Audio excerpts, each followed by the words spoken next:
It's Thursday. That means we head all the way down to Cheyenne, Wyoming, where Charles Katibi is standing by breathlessly, who has been out there busy trying to get stuff passed that makes your life a better life to live. Am I building you up properly there, Charles? Pretty good. But I am in Casper, just FYI. You're in Casper. I may be there tomorrow because Rand Paul's coming to town, as you might know. Well, I'll be in Cheyenne tomorrow by then, okay. and I will be seeing Rand Paul. Yeah. Okay. Well, I've been trying to get him around on the show, but you can imagine, a guy like that going from, it's busy. If you're running for president, I know this is a big shock to people. It tends to get kind of busy, and so I doubt he'll have a chance to even get on this program here. Although if he was smart, he would be. So what are you working on, Charles? Well, I was in Lovell, Wyoming, on Monday and Tuesday. The Labor and Health Committee had a interim committee meeting there, and there they did something pretty surprising. They actually took a big leap forward for actually lowering healthcare costs in Wyoming. And What they did was they were supporting legislation that would let patients contract directly with their doctors. Okay, let me do this for the audience here, okay? Oh, sure. Wow, you're going to lower healthcare costs. Great, because the last few times government went to lower healthcare costs, they skyrocketed. I'm not sure I like this idea. Unless, what? Well, this isn't exactly government guaranteeing lower healthcare costs. What they're doing, what this legislation does, is a promise that they will not get in the way of doctors and patients just making patients healthier. Right. Okay. So in other words, there actually is a plan out there to allow people to take care of their own healthcare decisions. And I think I was reading your article about this, and I thought, yeah, really, you and I have been advocating for this for a long time. It's finally good to hear somebody is hearing the message, so I'm hoping this goes somewhere.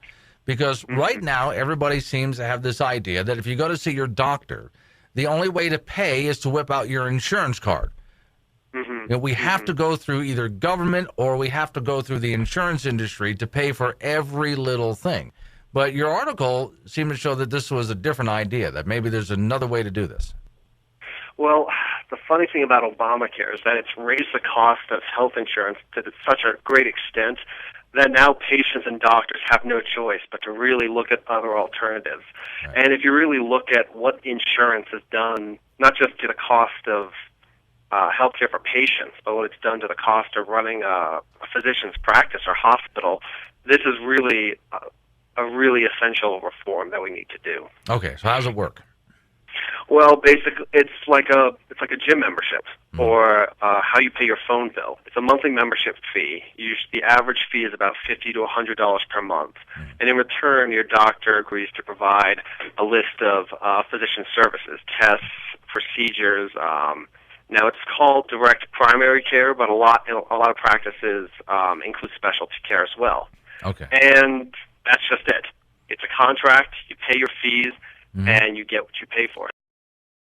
So should something happen, I've already paid my fee, and does it matter? I mean, because in most cases, let's say my fee is $50 a month, and I think in your article it was around that much, right? Yeah. Okay, so let's just say a year goes by, and I don't need to see the doctor for anything at all. Well, then does the $50 just disappear?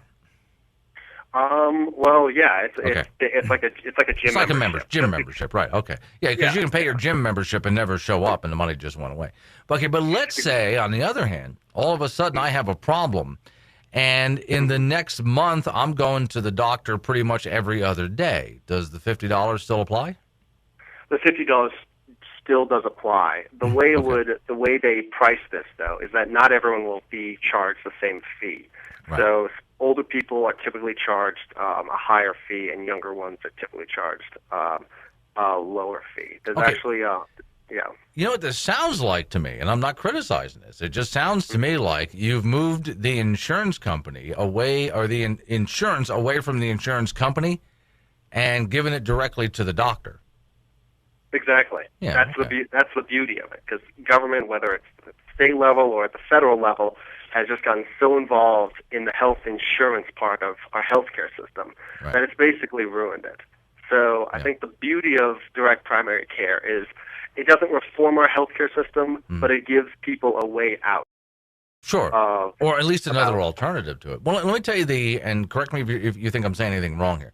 One of the reasons I see that healthcare costs have gone so high is it used to be when you went to see your doctor, and when you were done, you paid, well, there was the doctor, the nurse, and the receptionist at the front desk who doubled as a bookkeeper, and that was it. That's what you were paying for. But as soon as we got into using insurance for everything and got the government involved, well, there's a bunch of bureaucrats on the government side. There's a bunch of people working at the insurance company, which are basically insurance company bureaucrats, and they all get paid full-time salaries plus benefits. And so the doctor has to hire a bunch of his own bureaucrats to do all the paperwork that those bureaucrats in government and the health insurance companies are sending. And they get paid a whole bunch of salaries and benefits and so on. And so, well, no wonder your costs have gone up. Look how many middlemen we suddenly have. So essentially what you're doing here is you're eliminating all of these middlemen. It's back to you, the doctor, and the receptionist. Yeah. No, you've hit the issue right on the head. Okay. People don't realize it, but dealing with just including insurance in the equation exacts a huge cost on doctors. They spend at least a quarter of their budget every year just on billing insurers, reimbursing that, negotiating reimbursements. All this, like you said, costs expensive software. It costs hiring a lot of administrative support. And, yeah, that's contributing to driving doctors out of private practices. And that's a big problem here in Wyoming because we face a severe doctor shortage. Okay, so how would this then, and this is the only flaw, and again, I'm not knocking this because I love this as an alternative. I've always been in favor of the health savings account thing because if I'm putting $50 a month aside and I don't need to see a doctor for the next 2 years, that's $50 a month that I'm saving. So in that case, I look at it and think, well, I prefer that. I prefer just to have $50 a month piling up and earning interest in an account somewhere. But so if that's about the only flaw I can see in the whole thing here. Well, savings accounts and direct primary care actually go pretty well together. So the great thing about the benefit, the theoretical benefit of a savings account is that people are paying out of pocket and they're becoming more exposed to the costs. Yeah. But that's the same thing with direct primary care. They're paying directly out of pocket for this care.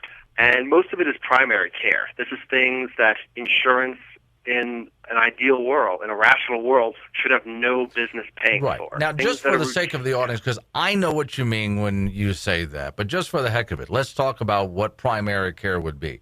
So that would be birth control for the ladies, let's say.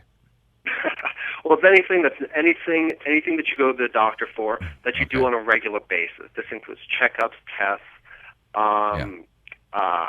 anything that isn't emergency or unforeseen, because that's what insurance is for. Insurance is supposed to insure you against costs that you did not foresee, really high cost things. Okay, so in other words, if I have kids and it's getting close to school time and I have to go in for the checkup because you got to have all that done in order to go to the school in the first place, so that should be covered as well because you got kids. That should be part of the deal.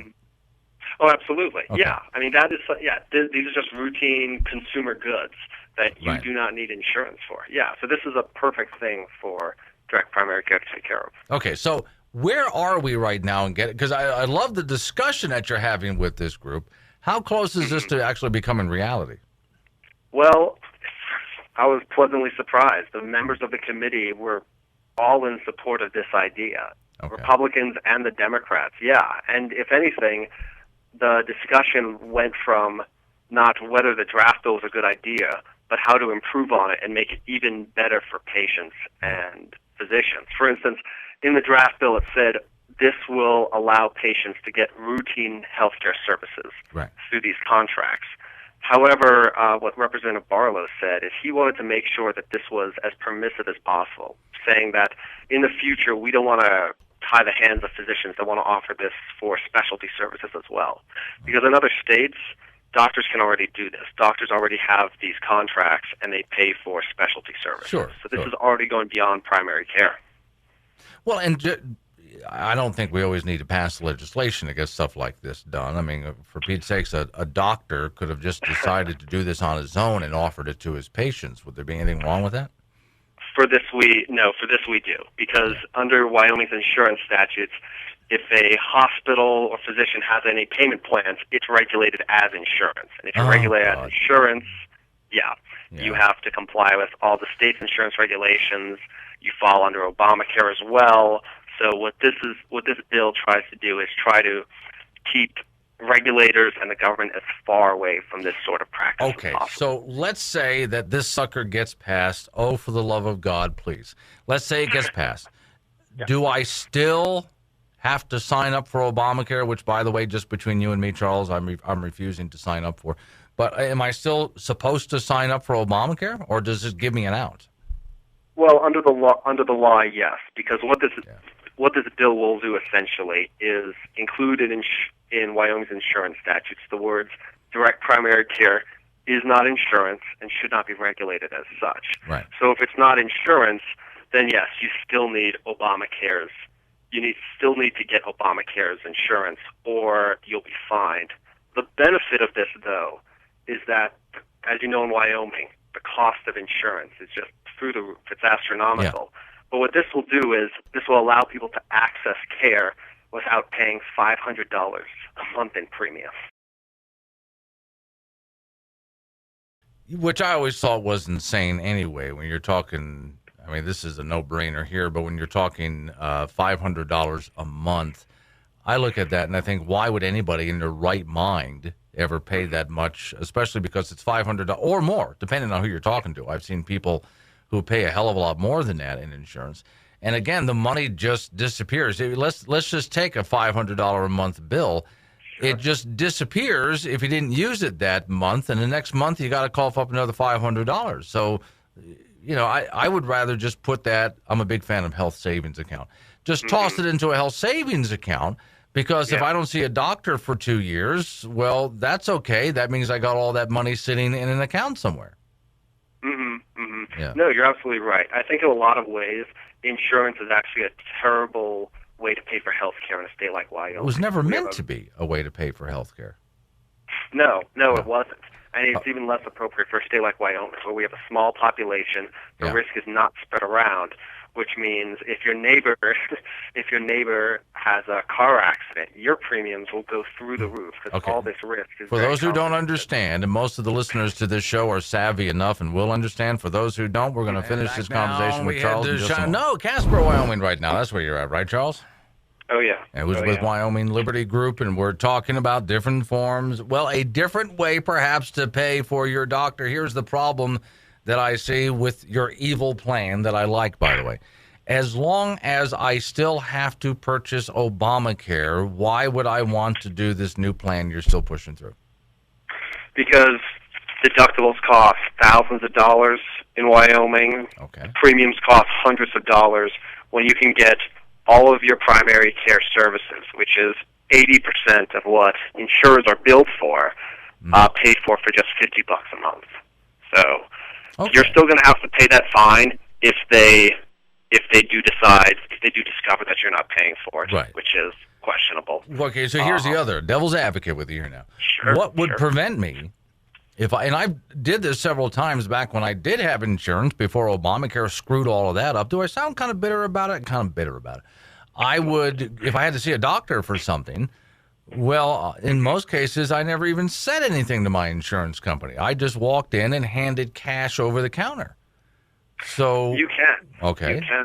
You can do that now. Yeah. But you're paying vastly inflated costs. You don't know how much, whether you're actually getting a fair deal from your doctor. Unfortunately, under Wyoming statutes, if a doctor wanted to get a competitive advantage and compete on price through payment plans like this, they would have to go through all the bureaucracy of insurance regulations. So the beauty of this legislation is that they'll be able to do this without complying with all those laws. Okay, so playing devil's advocate with you here, trying to find if there's any holes so far. Nothing that I can see here, but just for the fun of it here. So I'm one of these guys who says I'm just simply not going to go ahead and get Obamacare because, they came along, Charles, and canceled my insurance without my permission, then ordered me to buy a bunch of stuff which I didn't want at prices they said that were going to be lower but turned out to be inflated. So I'm just simply not going to participate. I refuse. So since I've refused to comply, am I still eligible to just go ahead and take care of this program here, do it this way?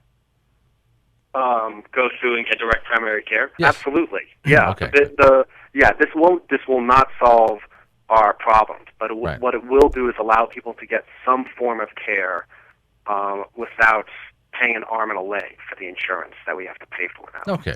And for those people who are still kind of scratching their heads, I'm not calling anybody stupid. It's just that people have grown up used to the idea that insurance was supposed to be for every little thing. But that's not how the insurance system was ever intended to work. The analogy that I came up with, I'm kind of proud of this one, Charles. I like coming up with good analogies and then patting myself on the back because, nobody else will. So the analogy I came up with is I would never get running low on gas for my car insurance, oil change insurance, running low on windshield wiper fluid insurance, car wash insurance. Can you imagine what my premiums would be?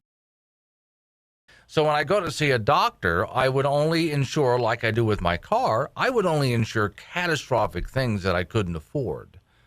Do you think, is that a good way to put what insurance is meant to be for and how it's supposed to work?